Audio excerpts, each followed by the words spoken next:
most often, we know what's healthiest for us in our lives. We know what we should eat, how we should spend our time and our energy. We know what good relationships look like. Yet, even though we know better, we frequently do the very opposite of what we know is best.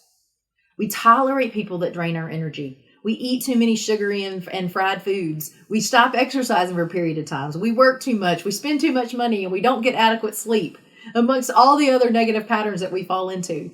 We continue these negative patterns, and we tell ourselves that we're going to change it soon. But weeks and months go on, and we never do. Even worse, we don't stop long enough to examine why we continue making the same choices that are preventing us from feeling and being our best. We can lie to ourselves and say it's because we don't have the time or the resources that we need, or we have other priorities, or our energy is down. But the truth is that when we continue to choose things that are not healthiest for us, it's because there's a part of us that doesn't believe that we're worthy of being our best self and living our best life. What we're really doing, and when we do this, is participating in our own self-sabotage. And most often, our self-sabotage is an unconscious process, but we've got to bring it to our awareness to be able to change it. Underneath all the excuses, somewhere deep down in there, there's a lie that we're believing. And that lie is that we're not worth it, that we have to continue to settle for less than our best, that this life of surviving is all there is for some reason. And we buy into that lie, hook, line, and sinker.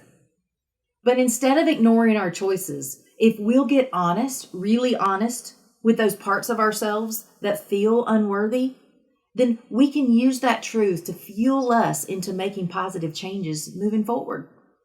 The areas in which we struggle are not the areas that we need to continue to ignore, but they end up being the ones that we ignore the most. The areas that we continue to struggle are the areas that need most our attention and our compassion. Often, all we need to do is shine the light of truth on the source of our resistance, the real source of our resistance, and then we can discover the lie that we're believing. And that's the moment when the truth begins to set us free. So what are you continuously doing or not doing to participate in your own self-sabotage? When you recognize yourself not making healthy choices, or when you catch yourself thinking, I'm actually not taking the best care of myself right now, allow that truth to be the realization, to be the jolt that you need to awaken to what's really happening. Then stop and determine what it is that you're believing. What is really hindering you from living your best you? Because shining the light of truth on the lie and the resistance is exactly what we need to do to dispel its power. Will you stop feeding yourself excuses? Will you stop long enough to examine what's really perpetuating the pattern for you and dispel its power with truth?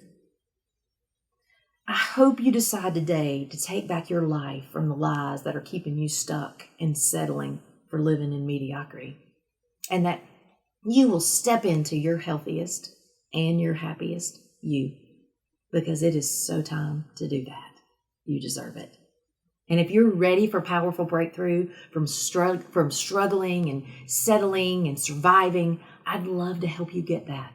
You can email me at conniej@arisecounselingandcoaching.com. I'd love to coach you to soar in a life that you love.